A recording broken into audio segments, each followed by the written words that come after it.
देखो last class अपन ने यहां तक डिस्कस कर लिया था ना कि मान लो अगर एक पार्टिकल है जिसका मास कितना m, और अगर हमारे पास एक और पार्टिकल है उसका मास भी कितना है m, और अगर इन दोनों पार्टिकल को हम कितने डिस्टेंस पे लाके प्लेस कर रहे हैं r, तो उस केस में इस पूरे सिस्टम की जो पोटेंशियल एनर्जी थी उसका फॉर्मूला क्या था, -GMM/r। देखो यहां तक डिस्कस किया था, नहीं डिस्कस किया था? अगर हमारे पास सिस्टम है और ये सिस्टम दो पार्टिकल से मिलकर बना है, तो इन दोनों पार्टिकल के कारण जो पोटेंशियल एनर्जी आएगी वो यहां पे थी कितनी, -GMM/r। और पोटेंशियल एनर्जी का मतलब क्या था, सिस्टम की पोटेंशियल एनर्जी का मतलब था कि इंफिनिटी से इन दोनों पार्टिकल को हम क्या कर रहे हैं, 1 बाय 1 लेके आ रहे हैं, और उस केस में हमने जो टोटल वर्क परफॉर्म किया वही उस सिस्टम की वहां पे क्या थी, पोटेंशियल एनर्जी थी। अच्छा, पोटेंशियल एनर्जी कैसे कैलकुलेट करी थी पहले हमने वहां पे, याद है? फर्स्ट पार्टिकल को लेके आए थे तो उसके लिए वर्क कितना हुआ था, 0। जब सेकेंड पार्टिकल को लेके आए थे तो हमने वर्क कैसे कैलकुलेट किया था, हमने इसके कारण यहां पे पोटेंशियल कैलकुलेट किया था और मल्टीप्लाई कर दिया था किससे, मास से।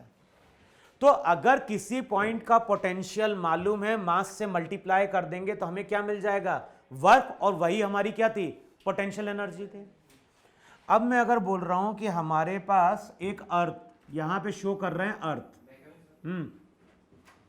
तो जो भी अर्थ है, अर्थ का मास me, अर्थ का रेडियस कितना, re। अब हम क्या कर रहे हैं, यहां पे अर्थ के अंदर एक टनल क्रिएट कर रहे हैं, और ध्यान ना ये टनल सेंटर तक नहीं जा रही है, तो यहां पे जो भी टनल है, टनल की लेंथ re/3 है। तो अर्थ का मास कितना, अर्थ का मास me, अर्थ का रेडियस re, अर्थ में हमने एक टनल क्रिएट करी, कहां तक, re/3 पे। अब यहां पे हम क्या कर रहे हैं, टनल में, यहां से टनल के अंदर से एक पार्टिकल है जिसको हम v0 वेलोसिटी से फायर कर रहे हैं। तो पार्टिकल का मास m है, पार्टिकल को हमने v0 वेलोसिटी से फायर किया, तो ये पार्टिकल अब ऊपर जाएगा कि नहीं जाएगा। और बताओ, जब ये पार्टिकल टनल से बाहर निकलेगा तो ग्रेविटेशनल फोर्स कहां लग रहा होगा, और बताओ ये जो ग्रेविटेशनल फोर्स रहेगा वो वेलोसिटी को क्या कर रहा होगा, डिक्रीज करा रहा होगा। अब क्वेश्चन में क्या बोल रहा है कि ये जो पार्टिकल है इसने मैक्सिमम जो हाइट गेन करी वो गेन करी re। समझ में? अर्थ के अंदर हमने एक टनल क्रिएट किया, टनल के बॉटम से हमने एक पार्टिकल को ऊपर की ओर फायर किया, पार्टिकल मैक्सिमम कितनी हाइट तक गया, तो ये जो re है, ये re इसकी क्या है, वहां पे मैक्सिमम हाइट है। अच्छा, मैक्सिमम हाइट का मतलब क्या हो गया भाई, मैक्सिमम हाइट का मतलब हो गया कि जैसे ही ये पार्टिकल यहां पहुंचेगा तो उसकी वेलोसिटी क्या हो जाएगी, देखो है कि नहीं वहां पर। तो बताना है यहां पे कि पार्टिकल को हमने कितनी वेलोसिटी से फायर किया। समझ में? क्वेश्चन में क्या पूछ रहा है, क्वेश्चन में पूछ रहा है पार्टिकल को कितनी वेलोसिटी से फायर करें जिससे कि पार्टिकल अर्थ के सरफेस से re हाइट तक गेन करे। और वहां पे क्या लिखवाया था मैंने, फोर्सेस कैसे, कंजर्वेटिव। तो मैंने बोला था वहां पे कि एनर्जी जो रहेगी उसको हम क्या कराएंगे, कंजर्व कराएंगे वहां पे।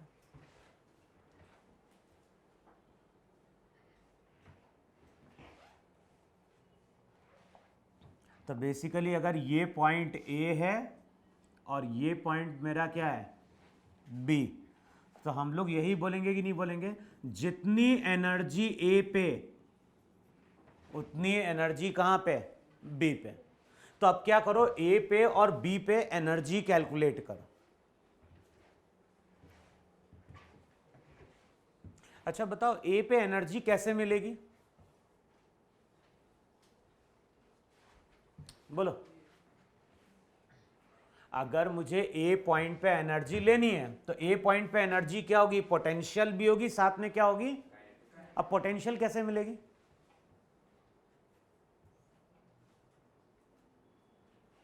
बोलो।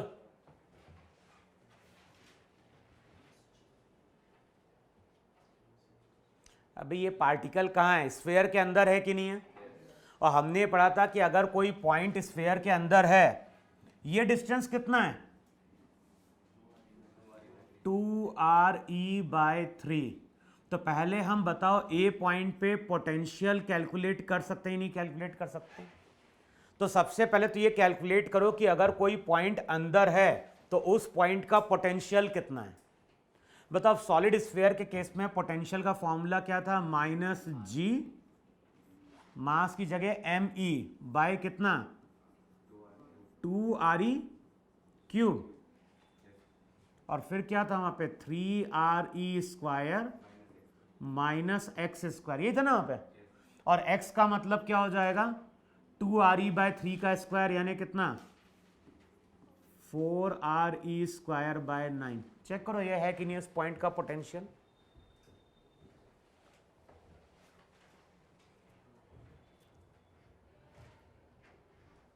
क्यों, सही है कि नहीं है।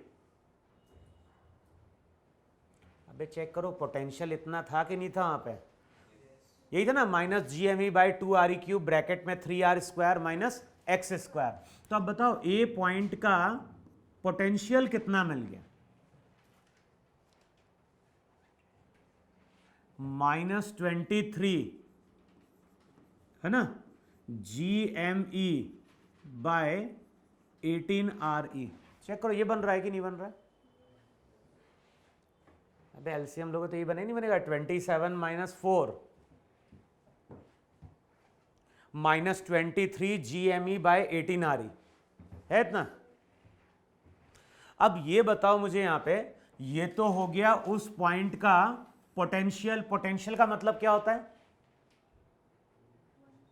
अभी पोटेंशियल का मतलब है कि इन्फिनिटी से अगर मैं यहां पे 1 kg मास को लेके आता तो इतना वर्क परफॉर्म करना पड़ता। अगर मैं m मास को लेके आऊंगा तो m इंटू वी। तो अब अगर हम ए पॉइंट पे देखेंगे तो ए पॉइंट पे एक तो पोटेंशियल एनर्जी क्या होगी, -23 gme/18re। ये तो हो गया पोटेंशियल इंटू मास। बताओ ये पोटेंशियल एनर्जी है कि नहीं है। काइनेटिक एनर्जी क्या होगी, काइनेटिक एनर्जी हो जाएगी वहां पे 12m v0² है। अब बताओ बी पॉइंट पे एनर्जी कितनी होगी, तो वहां लिखवाया था कि जब हम स्फेरिकल बॉडी के बाहर जाते हैं तो मास को हम कहां पे मान लेते हैं, सेंटर पे। तो मास सेंटर पे, और बताओ सेंटर से यहां से लेके यहां तक की डिस्टेंस कितना, 2re। तो पोटेंशियल एनर्जी का फॉर्मूला क्या था, पोटेंशियल एनर्जी का फॉर्मूला था -gmm डिस्टेंस, डिस्टेंस कितना 2re। बताओ ये है कि नहीं वहां पे। साथ में काइनेटिक एनर्जी वहां पे 0, दोनों को इक्वेट करोगे और दोनों को जब इक्वेट करोगे तो यहां से हमें क्या मिलेगी, v0 वेलोसिटी मिलेगी वहां पे।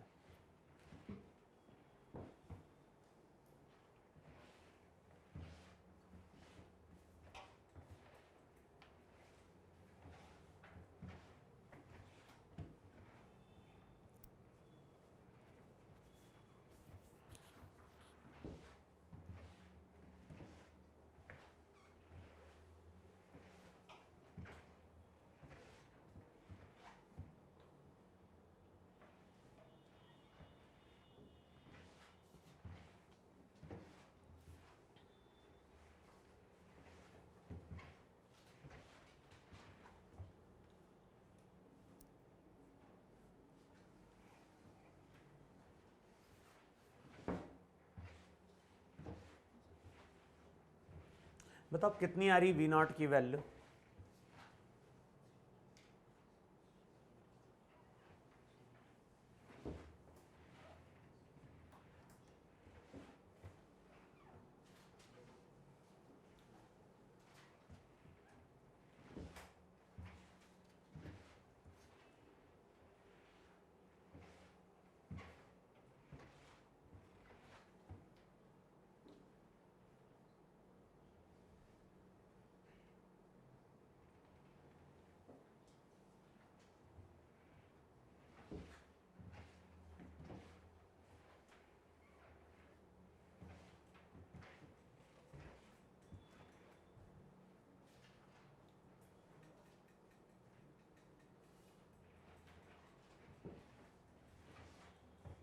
अभी कितना है V naught under root 14 G upon 9 R E. देखो चेक करो इतना आ रहा है कि नहीं आ रहा है वहां पे।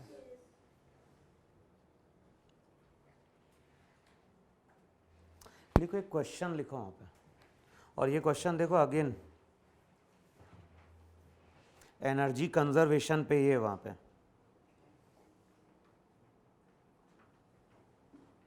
लिखो वहां पे distance between centre of two star is 10A। Distance between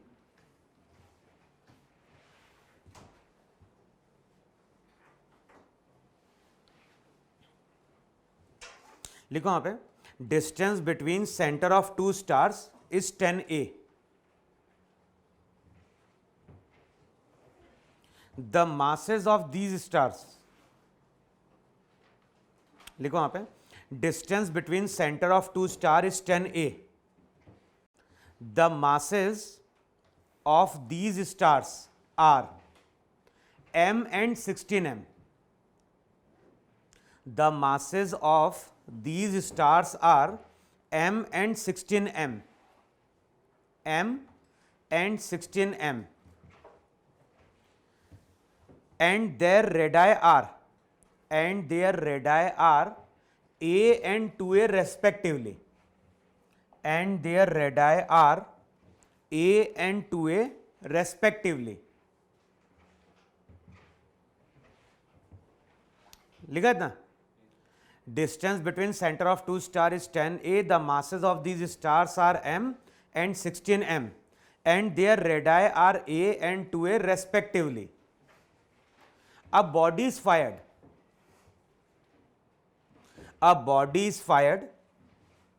straight from the surface of the larger star।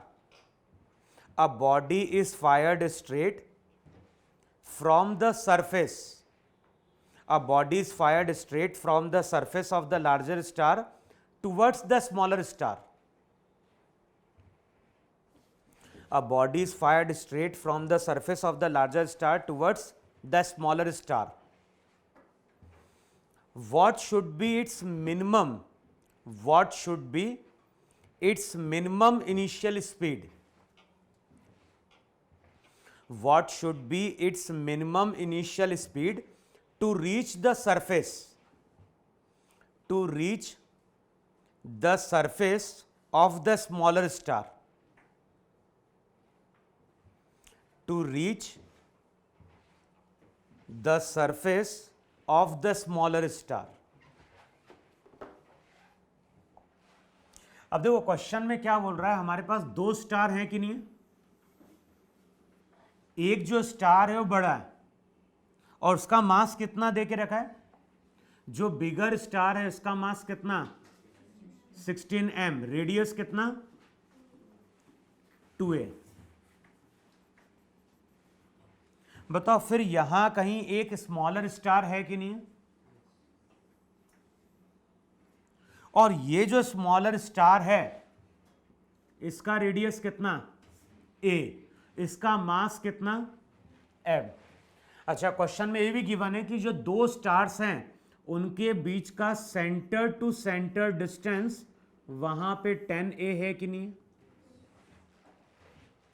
अब देखो ये जो क्वेश्चन है और ये कॉन्सेप्ट है ये 2-3 बार पूछा जा चुका है आईआईटी में। सेम ऐसा ही क्वेश्चन इलेक्ट्रोस्टैट में भी बनता है, ऐसा ही क्वेश्चन हमारा ग्रेविटेशन में भी बनता है। अब देखो कॉन्सेप्ट क्या है यहां पे, इन दोनों के बीच में हम क्या कर रहे हैं? बिगर स्टार से एक पार्टिकल है जिसका मास m है और इसको हम फायर कर रहे हैं किसकी ओर? स्मॉलर की ओर फायर कर रहे हैं। और हमारी रिक्वायरमेंट क्या है कि ये पार्टिकल कहां पहुंच जाए? इस देखो बिगर स्टार से फायर किया है और हमारी रिक्वायरमेंट है कि पार्टिकल कहां पहुंच जाए? स्मॉलर स्टार पे पहुंच जाए। अब मान लो अगर इमेजिन करो किसी टाइम पे पार्टिकल यहां कहीं पहुंचा, भाई पार्टिकल तो राइट की ओर जा रहा है, किसी टाइम पे पार्टिकल यहां कहीं पहुंचा, तो बताओ इस पॉइंट पे अगर देखोगे तो पार्टिकल के ऊपर कितने फोर्सेस बन रहे होंगे? बोलो, यहां पे मास m है कि नहीं है? ये जो बिगर स्टार रहेगा ये इसके ऊपर अट्रैक्टिव फोर्स लेफ्ट की ओर अप्लाई करेगा नहीं अप्लाई करेगा? और ये जो स्मॉलर स्टार रहेगा ये फोर्स कहां अप्लाई कर रहा होगा? राइट की ओर अप्लाई कर रहा होगा। मान लो ये डिस्टेंस कितना है? x। अच्छा, अब फोर्स यहां पे लेफ्ट की ओर होगा या राइट की ओर होगा, वो कैसे बोल पाएंगे भाई? इस पॉइंट पे अगर कोई पार्टिकल है तो ये भी अट्रैक्ट कर रहा है, ये भी अट्रैक्ट कर रहा है। अब इस पार्टिकल के ऊपर नेट फोर्स कहां बन रहा होगा, लेफ्ट की ओर या राइट की ओर? अरे वो किस पर डिपेंड करता है? वो डिपेंड करता है डिस्टेंस पे। जब भी हम फोर्स की बात करते हैं, फोर्स का फॉर्मूला तो यही है कि नहीं है? G(m1)(m2) बाय, तो फोर्स एक तो दोनों मास के प्रोडक्ट पर डिपेंड करता है, दूसरा किस पर डिपेंड करता है? तो अगर ये डिस्टेंस बहुत क्लोज होगा तो क्या होगा? अबे ये डिस्टेंस अगर कम होगा तो ये F1 ज्यादा होगा और F2 क्या होगा? कम हो जाएगा, क्योंकि इसका मास भी कम है और इसका डिस्टेंस क्या हो गया? बढ़ गया वहां पे। तो F1 बड़ा होगा या F2 बड़ा होगा, ये किस पर डिपेंड कर रहा होगा? ये डिपेंड कर रहा होगा x के ऊपर। अच्छा, किसी टाइम पे अगर पार्टिकल इसके बहुत क्लोज होगा तो कौन सा फोर्स ज्यादा हो जाएगा? फिर F2 ज्यादा होगा, F1 क्या होगा? कम हो जाएगा। तो इस पार्टिकल पे फोर्स लेफ्ट की ओर भी बन सकता है, फोर्स राइट की ओर भी बन सकता है, वो किस पे डिपेंड कर रहा है? x पे। लेकिन इस तरह के जब क्वेश्चन आते हैं तो वहां पे कॉन्सेप्ट क्या होता है? वहां पे कॉन्सेप्ट होता है कि एक पॉइंट ऐसा है, इन दोनों के बीच में एक पॉइंट ऐसा है जहां पे रिजल्टेंट फोर्स क्या होता है? 0 होता है।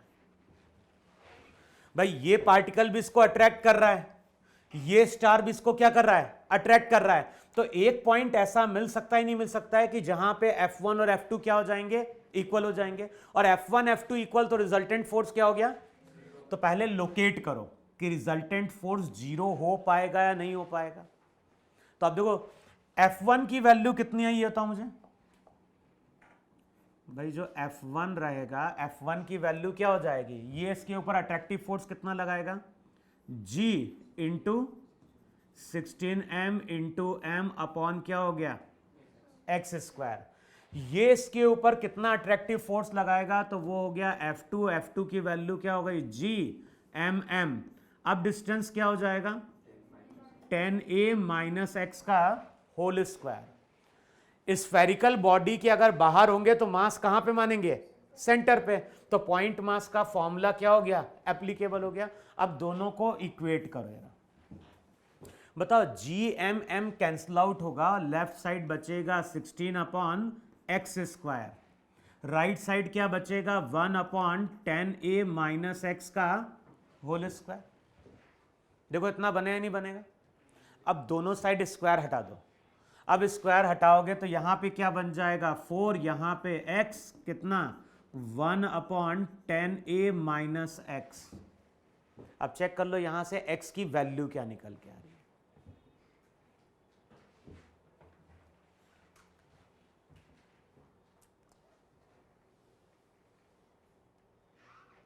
अब सॉल्व करोगे तो कितना हो जाएगा?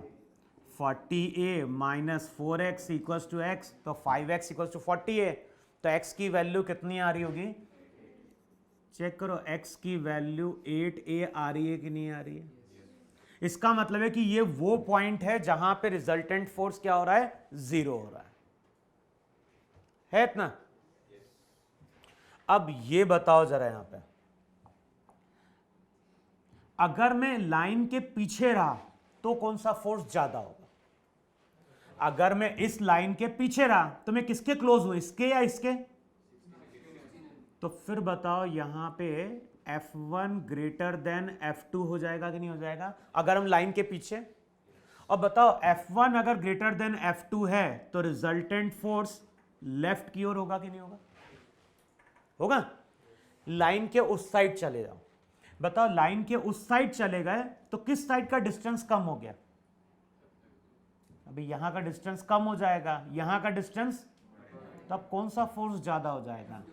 अब F2 ग्रेटर देन क्या होगा F1, और F2 अगर ग्रेटर देन F1 होगा तो रिजल्टेंट फोर्स बताओ राइट की ओर होंगे कि नहीं होंगे वहां पर। अब इसका मतलब है कि यहां पे फोर्स अपना डायरेक्शन चेंज कर रहा है कि नहीं कर रहा है। अब बताओ क्वेश्चन में हमें क्या कैलकुलेट करना है, तो क्वेश्चन में बताना है V नॉट की कौन सी वैल्यू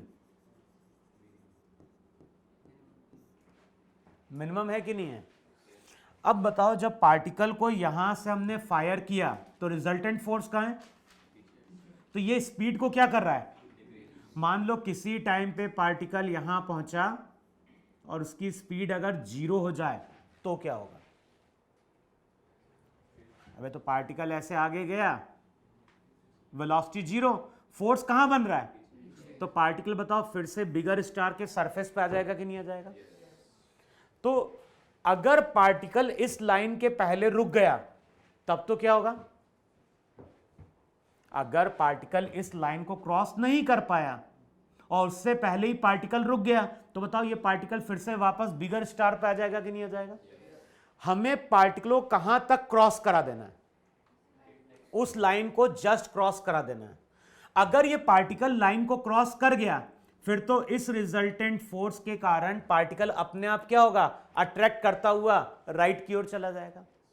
अब मिनिमम का मतलब क्या होता है, मिनिमम का मतलब होता है कि जैसे ही पार्टिकल इस लाइन पे पहुंच रहा है उसकी वेलोसिटी अप्रोक्सीमेटली इतनी स्मॉल हो जाए कि उस वेलोसिटी को हम क्या बोलते हैं, 0 बोलते हैं। अब क्या हो गया, पार्टिकल अगर थोड़ा सा भी इस लाइन को क्रॉस कर पाया तो ये पार्टिकल अपने आप कहां पहुंच जाएगा, स्मॉलर के सरफेस पे पहुंच पाएगा। अच्छा वेलोसिटी अगर और ज्यादा देंगे तो क्या होगा, अबे वेलोसिटी अगर और ज्यादा देंगे तब भी ये पार्टिकल इस लाइन को क्या करेगा, क्रॉस करेगा, और तब भी ये पार्टिकल क्या होगा, पहुंचेगा। लेकिन वेलोसिटी अगर कम हुई तो मिनिमम का मतलब यही होता है, यानी कॉन्सेप्ट यही है कि जिस जगह रिजल्टेंट फोर्स क्या हो रहा है, 0 हो रहा है, उस पॉइंट तक पार्टिकल को हम क्या करवा दें, क्रॉस करवा दें।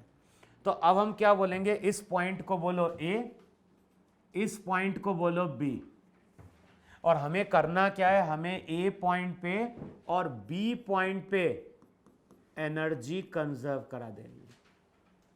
अच्छा अब बताओ A पॉइंट पे एनर्जी कितनी होगी, A पॉइंट का मतलब यह है कि नहीं है, बताओ इस पॉइंट पे एनर्जी कितनी होगी। अब एनर्जी कैसे कैलकुलेट करेंगे, पोटेंशियल इनटू मास। बताओ अब इस पॉइंट पे पोटेंशियल किसके कारण बनेगा, इसके कारण बनेगा कि नहीं बनेगा, कितना बनेगा, ये पॉइंट बाहर है तो चेक करो, -16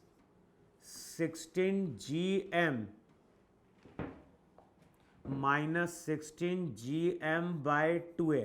बताओ ये बिगर स्टार के कारण यही पोटेंशियल सरफेस पे होगा कि नहीं होगा। अब स्मॉलर स्टार का मास कहां पे मानोगे, बताओ सेंटर से यहां से लेके यहां तक का डिस्टेंस कितना होगा, ये 10 है, 2a माइनस तो ये 8a होगा कि नहीं होगा। तो इसके कारण यहां पे पोटेंशियल कितना, -GM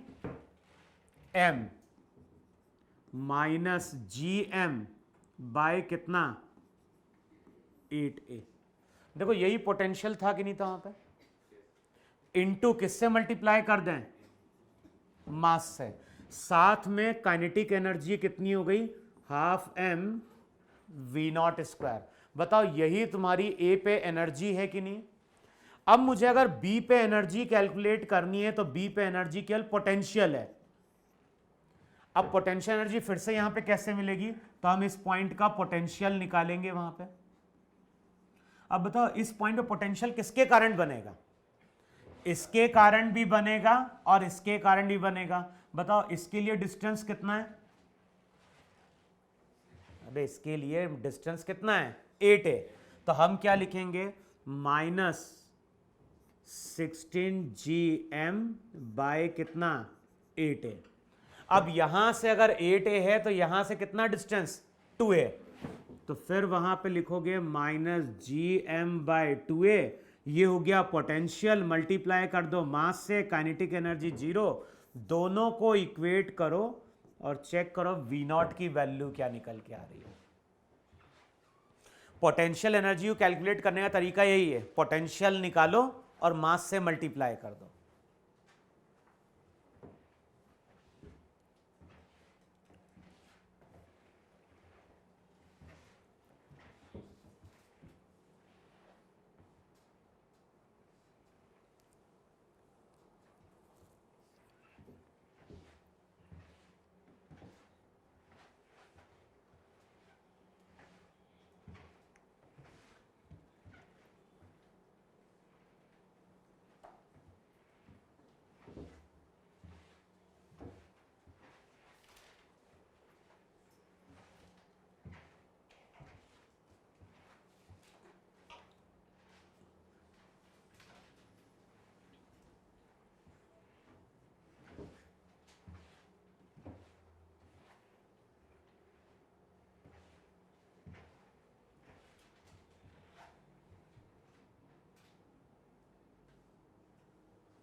कितना आ रहा है?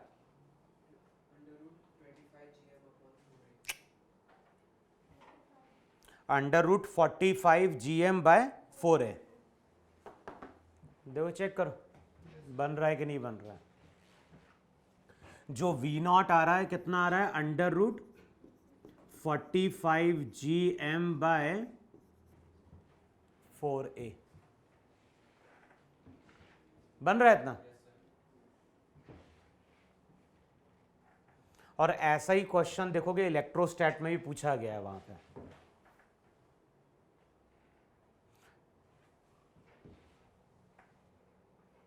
रब करो ना।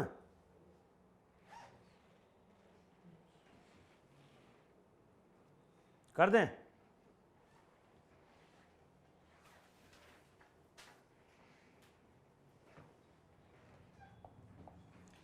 फिर देखो यहां पे शो कर रहे हैं अर्थ का मास ME, अर्थ का रेडियस RE, और फिर से अर्थ में हमने एक टनल क्रिएट करी। अब ये टनल हमने किसके अलोंग क्रिएट करी है? टनल हमने क्रिएट करी है अलोंग कॉर्ड, और टनल हमने क्रिएट करी है कितने डिस्टेंस पे? या D की जगह वहां पे ऐसा कर दो, जो भी टनल है वो हमने क्रिएट करी एट ए डिस्टेंस RE/2 पे। अब टनल क्रिएट करने के बाद यहां पे हम क्या कर रहे हैं? एक बॉल को लाके छोड़ रहे हैं, बॉल का मास M, और यहां पे हमने बॉल को रिलीज किया है।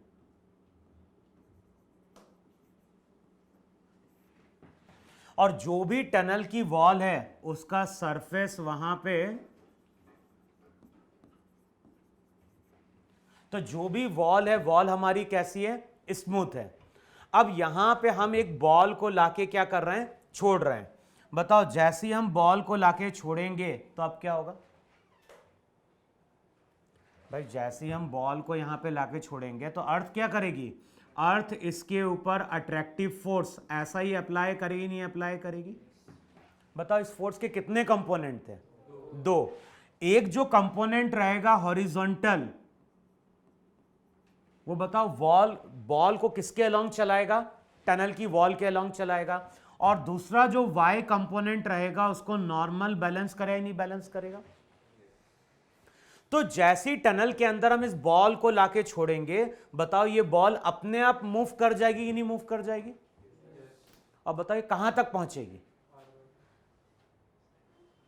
अबे एनर्जी कंजर्वेशन से यहां तक एक्सेलरेट करेगी, फिर उसके बाद क्या करेगी? रिटार्ड। लेकिन एनर्जी कंजर्वेशन से क्या होगा? अगर हमने इस एंड से छोड़ा है तो बताओ ये बॉल इस एंड तक पहुंचेगी कि नहीं पहुंचेगी? अब कैलकुलेट क्या करना है? कैलकुलेट करना है किसी टाइम पे बॉल यहां कहीं पहुंच रही है और उसकी वेलोसिटी v है, तो बताना है v की वैल्यू क्या होगी। समझ में? क्वेश्चन में कैलकुलेट क्या करना है कि ये बॉल जब यहां पहुंचेगी तो उसकी वेलोसिटी कितनी।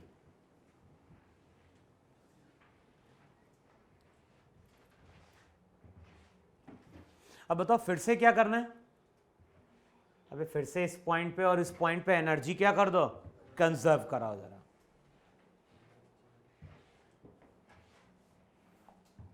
इसको बोलो पॉइंट ए, इसको बोलो पॉइंट बी, और करना क्या है, जितनी एनर्जी ए पे उतनी एनर्जी वहां पे किस पे, बी पे।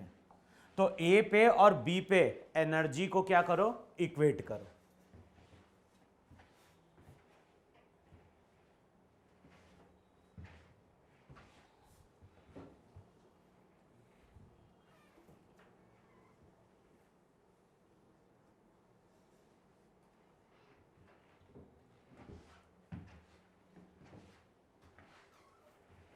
बताओ ए पॉइंट कहां है, स्फेयर के अंदर या स्फेयर के बाहर, नहीं अंदर मतलब जस्ट सरफेस पे ही हुआ कि नहीं हुआ, भाई ये डिस्टेंस तो कितना है, आ रही है कि नहीं है। तो इनिशियली बॉल एक तरह से क्या है, अर्थ के सरफेस पे है, और सेकंड केस में बॉल कहां पहुंच गई, अंदर। तो अब चेक करो पोटेंशियल एनर्जी कैसे कैलकुलेट करते थे। पोटेंशियल एनर्जी का फॉर्मूला क्या लिखवाया है, उस पर्टिकुलर पॉइंट पे पोटेंशियल कैलकुलेट करो और मल्टीप्लाई कर दो किससे, मास से।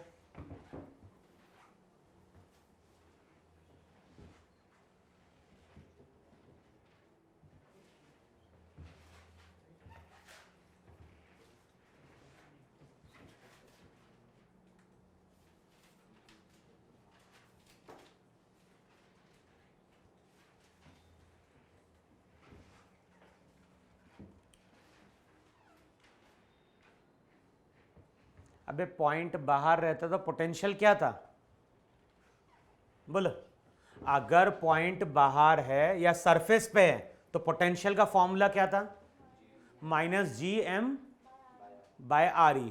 तो बताओ ए पॉइंट पे अगर लिखोगे तो वहां पे क्या लिखोगे, पोटेंशियल -gme/re इंटू मल्टीप्लाई कर दो मास से, रिलीज करोगे तो काइनेटिक एनर्जी क्या हो गई, 0। अब अगर हम बी पॉइंट पे कैलकुलेट करने जाएं तो पहले हम क्या कैलकुलेट करेंगे, पहले हम कैलकुलेट करेंगे पोटेंशियल। बताओ पोटेंशियल का फॉर्मूला क्या था, पोटेंशियल का फॉर्मूला था -gme कितना, 2r³ ना, फिर क्या था वहां पे, -gme कितना, 2re³, फिर 3re² माइनस डिस्टेंस का स्क्वायर। अब बताओ डिस्टेंस कितना लेना है, re² का होल स्क्वायर। देखो इतना बन रहा है कि नहीं बन रहा है, साथ में मल्टीप्लाई कर दो मास से, तो ये हो गई पोटेंशियल एनर्जी, और साथ में वहां पे लिखो काइनेटिक एनर्जी। काइनेटिक एनर्जी कितनी, 12mv²। दोनों को इक्वेट कर दो वहां पे। अब दोनों को इक्वेट करोगे तो यहां से हमें क्या मिलेगी, यहां से हमें बॉल की वेलोसिटी मिलेगी, कहां पे, एट पॉइंट बी।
हो गया।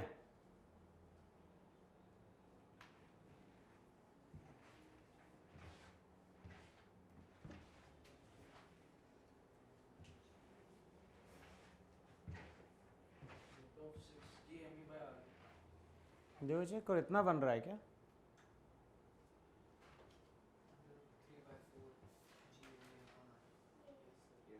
कितना आ रहा है? Under root 3/4। चेक करो, ये बन रहा है क्या? समझ में?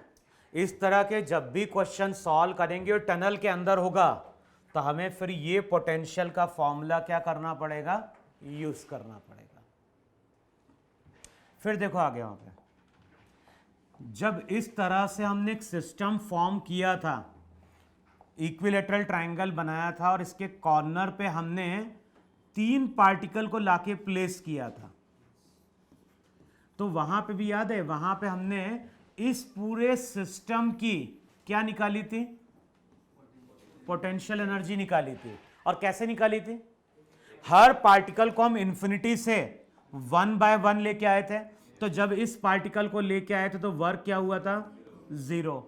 फिर इस पार्टिकल को हम इंफिनिटी से लेके आए थे तो उसके अंदर वर्क हुआ था नहीं हुआ था? और वर्क इसके कारण हुआ था।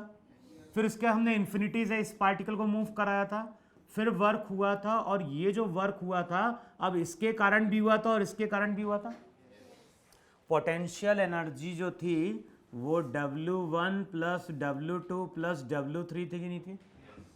अच्छा, पहले को लेके आए तो कोई वर्क परफॉर्म नहीं करना पड़ा, क्यों? क्योंकि उसके ऊपर कोई फोर्स नहीं लग रहा था। लेकिन जब मैं दूसरे को लेके आ रहा था तो ये इसको क्या कर रहा होगा, और उसके अगेंस्ट हमें क्या करना पड़ेगा? फोर्स लगाना पड़ेगा वहां पे। और जब इस पार्टिकल को लेके आए तब भी हमें इन दोनों के अगेंस्ट हमें क्या करना पड़ा? वर्क परफॉर्म करना पड़ा वहां पे, यही कि नहीं? यहां पे अब मैं अगर तुमसे बोलता हूं कि हमारे पास एक सॉलिड स्फीयर है, यहां पे हम बात कर रहे हैं एक स्फीयर की, और स्फीयर का मास कितना? m, और स्फीयर का रेडियस r। अब बताओ, जब हम स्फीयर की बात करेंगे तो स्फीयर में मास तो पूरे वॉल्यूम में प्रेजेंट है कि नहीं है? अब ये स्फीयर कैसे बना होगा भाई? ये स्फीयर भी बताओ नंबर ऑफ पार्टिकल का कलेक्शन है कि नहीं? और ये सभी पार्टिकल पहले कहां पे रहे होंगे? इनफाइनाइट डिस्टेंस पे। तो हमने क्या किया होगा? इनफाइनाइट डिस्टेंस पे ऐसे नंबर ऑफ पार्टिकल्स रहे होंगे और सब पार्टिकल को हम 1 बाय 1 करके ला रहे होंगे, और जब हमने पूरा ऐसे असेंबल किया तो ये स्फीयर बना कि नहीं बना? अब मान लो किसी टाइम पे कुछ पार्टिकल ऑलरेडी आ चुके हैं और हम कुछ पार्टिकल को और लेके आ रहे हैं, तो बताओ अब हमें वर्क परफॉर्म करना पड़ेगा नहीं करना पड़ेगा? समझ में क्या बोल रहा हूं? मैं बोल रहा हूं कि पहले से कुछ पार्टिकल यहां पे आ गए, हम बाकी पार्टिकल को लाने की कोशिश कर रहे हैं, तो हमें क्या करना पड़ेगा? और जो वर्क परफॉर्म करेंगे वही हमारी क्या होगी? पोटेंशियल एनर्जी होगी। लेकिन इस पोटेंशियल एनर्जी को हम नाम देते हैं self potential energy. Self potential energy.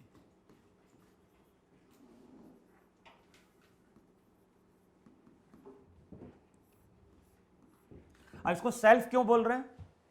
यानी खुद को बनाने में जो वर्क परफॉर्म किया वही उसकी क्या बन गई? खुद की पोटेंशियल एनर्जी बन गई वहां पे। अब देखो रिजल्ट कैसे डिराइव करेंगे। रिजल्ट यहां पे लो किसके लिए? रिजल्ट लो यहां पे इस स्फीयर के लिए। तो देखो सबसे पहले यहां पे डेंसिटी कैलकुलेट करना। डेंसिटी क्या हो जाएगी? मास अपॉन 4/3 पाई r क्यूब। बताओ ये डेंसिटी है कि नहीं?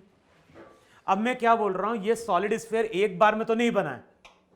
ये सॉलिड स्फीयर एक बार में नहीं बना होगा, ये बना होगा जब हम नंबर ऑफ पार्टिकल को कहां से लेके आ रहे होंगे। तो मान लो किसी टाइम पे ये स्फीयर का रेडियस ऑलरेडी r हो चुका है। समझ में आ रहा है? किसी टाइम पे ये जो स्फीयर है वो ऑलरेडी r रेडियस का बन चुका है। अब हम क्या कर रहे होंगे? ये तो किसी टाइम पे है, किसी टाइम पे इतना साइज ऑलरेडी आ चुका है। हमें कितने साइज का स्फीयर बनाना है? कैपिटल आर का। तो उसको बनाने के लिए हम क्या कर रहे होंगे, इंफिनिटी से फिर हम और पार्टिकल को लेके आ रहे होंगे। तो मान लो हम एक स्मॉल पार्टिकल डीएम को लेके आ रहे हैं। अब देखो ये रेडियस का स्फीयर ऑलरेडी बन चुका है। अब जैसे हम यहां पे मास को लेके आएंगे तो बताओ इस स्फीयर का रेडियस आर ही रहेगा क्या?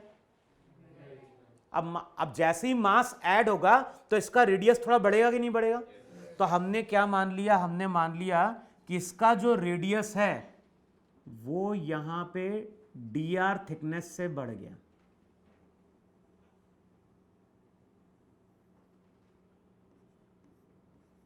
समझ में आ रहा है? पहले रेडियस r था, जैसे ही हमने dm मास को ऐड किया तो dm मास के कारण उसका रेडियस, उसकी रेडियस की थिकनेस कितनी बढ़ गई वहां पे? dr बढ़ गई वहां पे।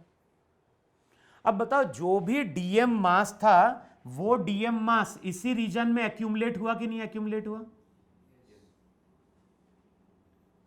जो भी dm मास आया वो इस रीजन में एक्यूमुलेट हुआ। अब बताओ ये मास कितना है?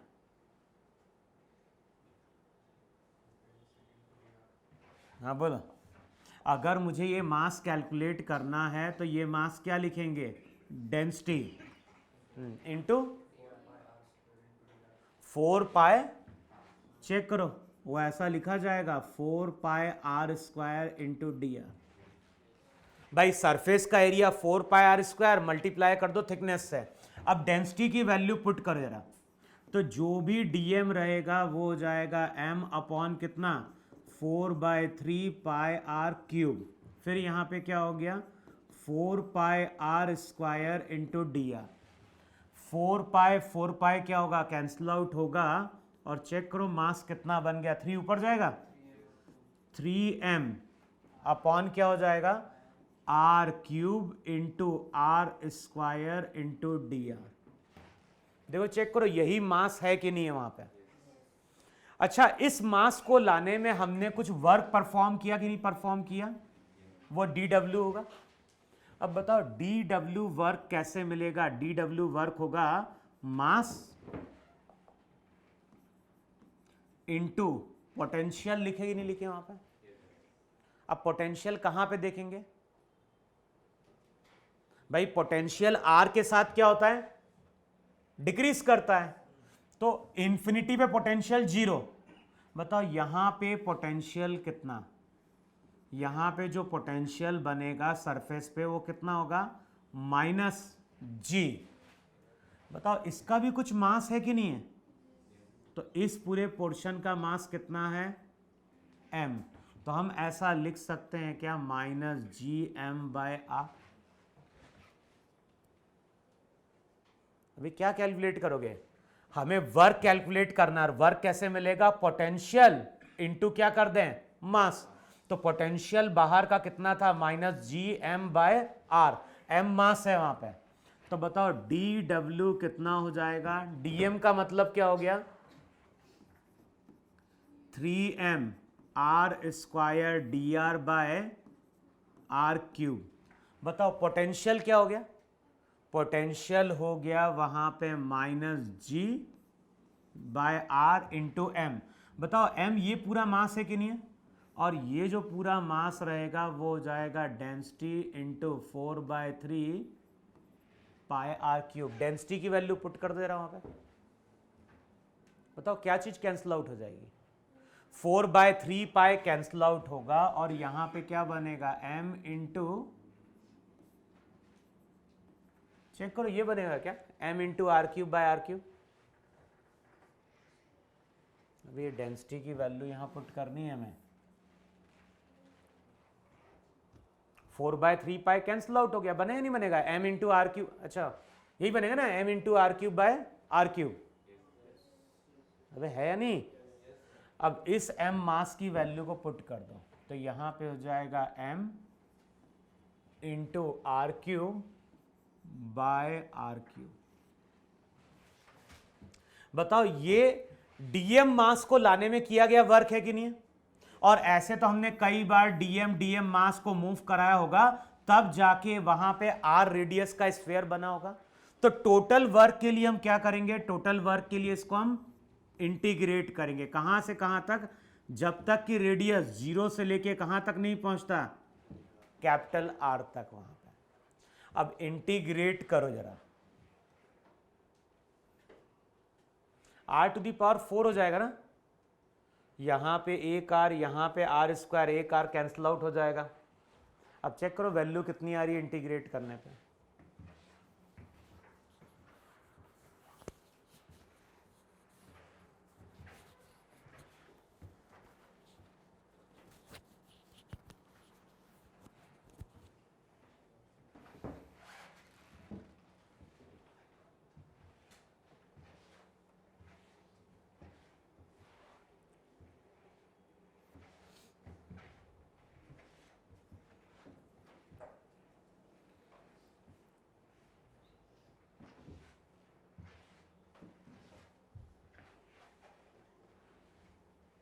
कितना,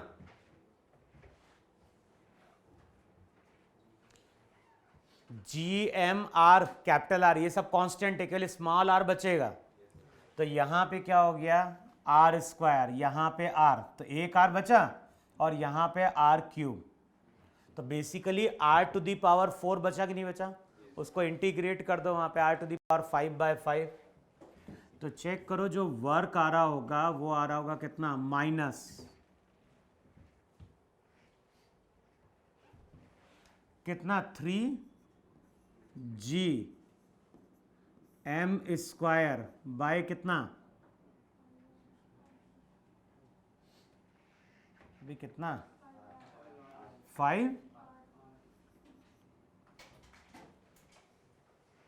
के ऊपर आएगा।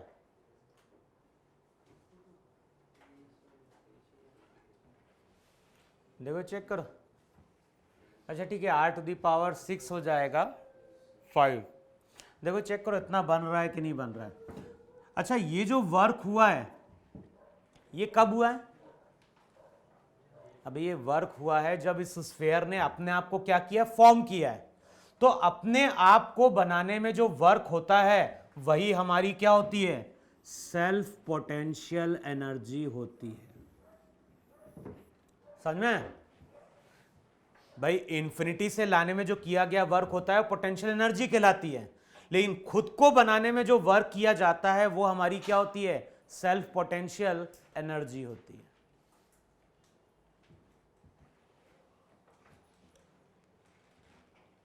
ऐसा समझ में इतना। नेक्स्ट हेडिंग डालो वहां पे,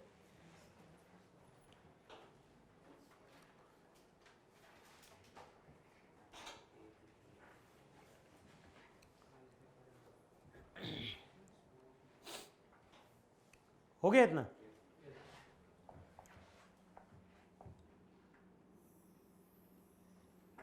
फिर देखो फिर से यहां पे लिखो, अर्थ का रेडियस आर ई, अर्थ का मास, तो अभी हम अर्थ की बात कर रहे हैं, अर्थ का मास एम ई, अर्थ का रेडियस आर ई। अच्छा जब हम अर्थ की बात करते हैं तो इसकी ग्रेविटेशनल फील्ड कहां तक चलती है, अबे ग्रेविटेशनल फील्ड इंटेंसिटी का फॉर्मूला क्या था, बाहर जाओगे तो होता है, इंटेंसिटी क्या होगी, 0 होगी अगर आर क्या होगा। तो जो अर्थ की ग्रेविटेशनल फील्ड होती है वो कहां तक चलती है, वो इन्फिनिटी तक चलती कि नहीं चलती है वहां पे। तो यहां पे हम इनफाइनाइट डिस्टेंस पे एक क्या करें, स्फेरिकल रीजन ड्रॉ कर दें। अब बताओ इसी रीजन में ग्रेविटेशनल फील्ड होगी कि नहीं होगी वहां पे। अब हमने क्या किया, इसके सरफेस से एक पार्टिकल को हम फायर कर रहे हैं विथ वेलोसिटी v। तो जो भी अर्थ है, अर्थ के सरफेस से हमने एक पार्टिकल को v वेलोसिटी से कहां फायर किया है, ऊपर। अब पार्टिकल कहां जा रहा है, वर्टिकली अपवर्ड। और बताओ ग्रेविटेशनल फोर्स कहां लग रहा होगा, अर्थ का ग्रेविटेशनल फोर्स लग रहा होगा नीचे। अब बताओ ये ग्रेविटेशनल फोर्स अब कर क्या रहा है, ये ग्रेविटेशनल फोर्स पार्टिकल की स्पीड को क्या कर रहा है, डिक्रीज करा रहा है। मान लो किसी टाइम पे पार्टिकल यहां पहुंचा और उसकी स्पीड जीरो हो गई, तो अब क्या होगा? अबे पार्टिकल की स्पीड यहां पे जीरो हो गई, तो पार्टिकल रुका रहेगा क्या यहां पे? नहीं, पार्टिकल कहां जाएगा? पार्टिकल अगेन वापस अर्थ को हिट करेगा कि नहीं हिट करेगा? तो अगर हम पार्टिकल को अर्थ के सरफेस से थ्रो कर रहे हैं और पार्टिकल अगर ग्रेविटेशनल फील्ड के अंदर ही इसकी स्पीड जीरो हो गई, तब तो ये पार्टिकल क्या होगा? वापस लौट के आ जाएगा। अब मैं बोलता हूं कि पार्टिकल को इस इतनी स्पीड से हम फायर करें कि ये पार्टिकल इस फील्ड के जस्ट बाहर चला जाए। समझ में? हम क्या बोल रहे हैं? पार्टिकल को अगेन अर्थ के सरफेस से फायर कर रहे हैं, इतनी स्पीड से फायर कर रहे हैं कि जैसे ही ये पार्टिकल ग्रेविटेशनल फील्ड के बाहर जा रहा है, उसकी स्पीड क्या हो गई? जीरो हो गई। अब बताओ, अब ये पार्टिकल वापस लौट के आएगा क्या? नहीं। पार्टिकल इससे पहले वापस क्यों लौट के आया था? क्योंकि अर्थ ने उसके ऊपर क्या अप्लाई कर दिया था? फोर्स अप्लाई कर दिया था। अब हम लोग क्या बोलते हैं? हम लोग बोलते हैं कि यहां से अर्थ के सरफेस से अगर हम किसी पार्टिकल को इतनी वेलोसिटी से अगर फायर करें जिससे कि पार्टिकल कहां निकल जाए? अर्थ की ग्रेविटेशनल फील्ड के बाहर निकल जाए, तो उस केस में ये पार्टिकल कभी भी वापस लौट के नहीं आता है। और वो जो वेलोसिटी होती है उसको हम एस्केप वेलोसिटी बोलते हैं। एस्केप वेलोसिटी बोलते हैं, कुछ बुक में देखोगे एस्केप स्पीड भी बोलता है। तो नेक्स्ट हेडिंग डालो वहां पे एस्केप वेलोसिटी। नेक्स्ट जो टर्म है लिखो, नेक्स्ट टर्म लिखो वहां पे escape velocity.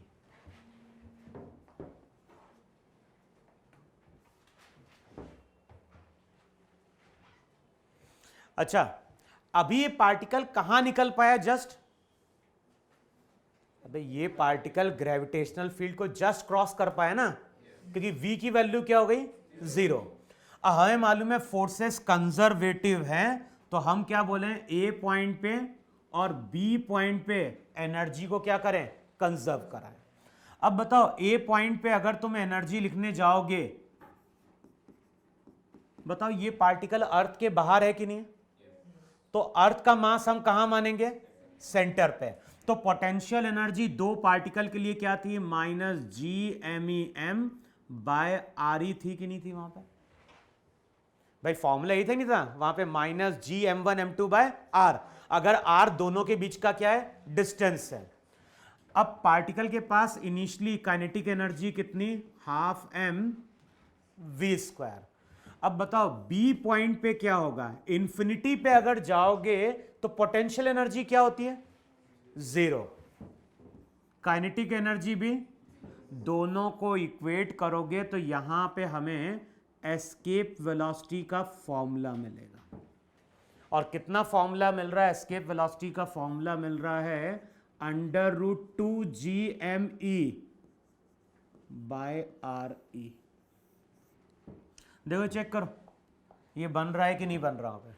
Root 2 G M E by R E, यही हमारी क्या है? Escape velocity. अच्छा ध्यान ना, ये एस्केप वेलोसिटी हमने कहां से कैलकुलेट करी है? ये एस्केप वेलोसिटी हमने कैलकुलेट करी है अर्थ के सरफेस से।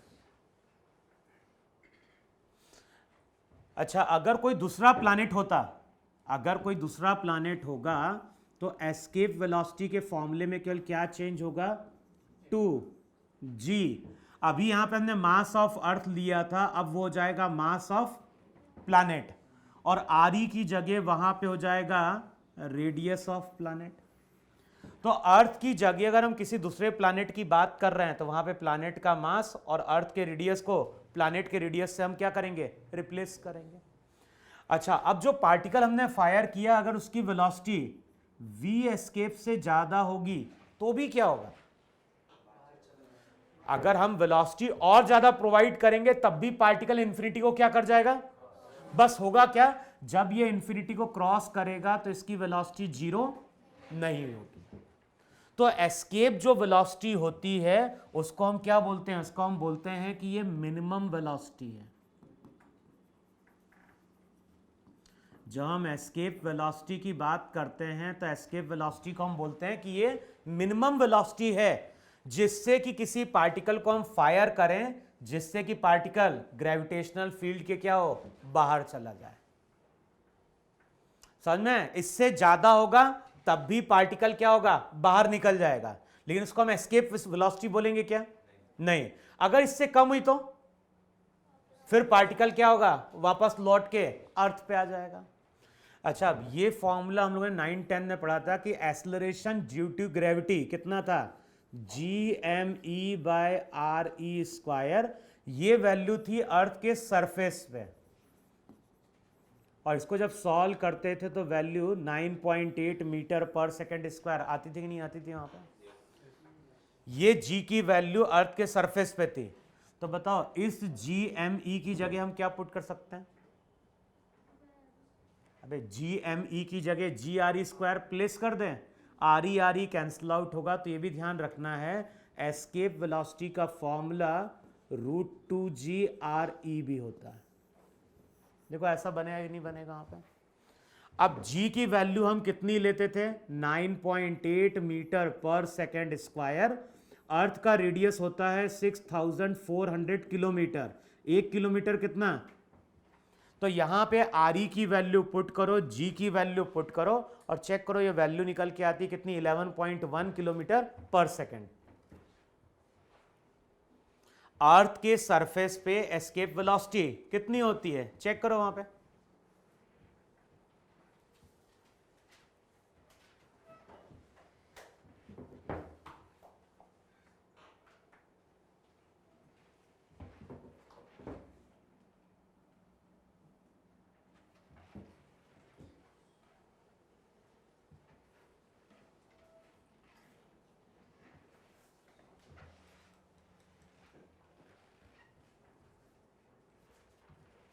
देखो वैल्यू देखो कितनी आ रही है,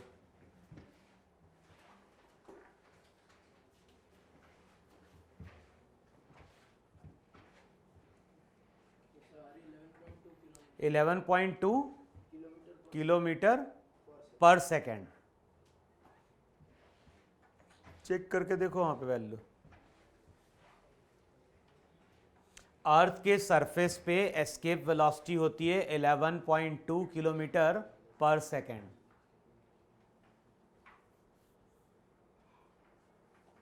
लिखा इतना? अभी कैलकुलेशन कर लोगे ना वहां पे? तो मैंने क्या बोला है कि अर्थ के सरफेस पे अगर जाओगे तो या तो फॉर्मूला लिखेंगे √2GME/RE, या फिर क्या लिखेंगे वहां पे, √2GRE। वैल्यू पुट करोगे, कितनी आ रही वैल्यू यहां पे? ये वैल्यू जो आती है वो आती है 11.2 किलोमीटर पर सेकेंड। लेकिन ये वैल्यू कहां पे है, ये वैल्यू है अर्थ के। इसका मतलब है कि अर्थ के सरफेस से अगर हम किसी पत्थर को इतनी वेलोसिटी से ऊपर की ओर फेंकेंगे तो पत्थर कभी वापस लौट के आएगा क्या? नहीं आएगा। अच्छा, अभी हमने पार्टिकल को कहां से थ्रो किया है, सरफेस से, है ना? अब देखो ऐसा भी हो सकता है, नहीं हो सकता है कि जो पार्टिकल है, हम क्या कर रहे हैं यहां पे, इमेजिन करो कि अर्थ के सरफेस पे एक टावर है, अर्थ के सरफेस पे एक टावर है और इस टावर की हाइट RE है। और अब हम क्या कर रहे हैं, इस टावर से किसी पार्टिकल को ऊपर की ओर थ्रो कर रहे हैं। और अब हमें फिर से कैलकुलेट करना है कि इस पॉइंट पे अगर पार्टिकल को लाके थ्रो करेंगे तो पार्टिकल की एस्केप वेलोसिटी क्या होगी। अब बताओ फिर से हम क्या करेंगे, इस पॉइंट को मान लो अब A, उसको मान लो B, और अब हम क्या लिखेंगे, जितनी एनर्जी A पे उतनी एनर्जी किस पे, B पे। देखो है कि नहीं वहां पे? अब बताओ A पॉइंट पे एनर्जी कितनी लिखें, बोलो। पार्टिकल कहां पे, टावर पे। पार्टिकल का मास कितना, m। अभी हम बाहर हैं तो अर्थ का मास हमने कहां पे एज्यूम किया, सेंटर पे। तो potential energy minus G M E, M upon यहां से लेके यहां तक का डिस्टेंस 2re है कि नहीं है, वहां पे है, minus G M E M by 2re। Fire करोगे तो काइनेटिक एनर्जी कितनी, हाफ एम वी स्क्वायर, और बी पॉइंट पे जाओगे तो इंफिनिटी पे potential energy zero. Escape velocity का मतलब ये कि पार्टिकल जैसे इंफिनिटी को क्रॉस करे उसकी काइनेटिक एनर्जी क्या हो जाए। अब दोनों को इक्वेट कर दो, ये एनर्जी बी पे, और चेक करो अब एस्केप वेलोसिटी सेम निकल के आती है क्या। अब चेक करोगे वहां पे तो जो एस्केप वेलोसिटी निकल के आएगी अब उसकी वैल्यू क्या हो जाएगी, उसकी वैल्यू हो जाएगी root G M E by R E. बताओ एस्केप वेलोसिटी बढ़ गई या घट गई, घट गई ना। इसका मतलब कि जितना ऊपर से जाके थ्रो करेंगे हमें स्पीड क्या होगी, उतनी कम प्रोवाइड करनी पड़ेगी वहां पे। अब यहां से ये चीज क्लियर हो रही है कि एस्केप वेलोसिटी किस पे डिपेंड करती है। एस्केप वेलोसिटी डिपेंड करती है तो प्लैनेट के मास पे, दूसरा प्लैनेट के साइज पे, रेडियस का मतलब साइज। तीसरा किस पे डिपेंड करती है, तीसरा डिपेंड करती है point from where the particle is